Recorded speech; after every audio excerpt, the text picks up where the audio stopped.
আজ আমাদের যুবক যুবতীরা 5 ওয়াক্ত নামাজ ইচ্ছা করে ছেড়ে দিচ্ছে।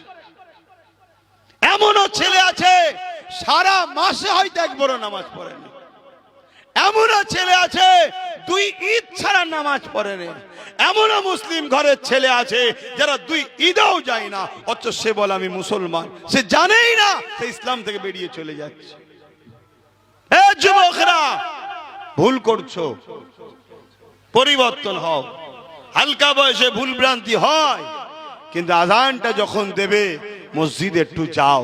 যদি মসজিদ দূরে হয়, নিজের বাড়িতে, কারখানাতে, যেখানে হোক সেজদাটা তোমার রবকে করো, প্রভুর কাছে মাথা নত করো। তুমি যদি তোমার এই কপালটা তোমার স্রষ্টার সামনে নত করতে পারো, পৃথিবীর কারো কাছে তোমার স্রষ্টা তোমার মাথাকে নত হতে দেবে না। জোরে বলুন সুবহানাল্লাহ। এই মাথার জিম্মা তিনি নেবে যে এটা আমার কাছে নত হয়, এ সবার কাছে উঁচু হয়ে থাকবে, নত হবে না।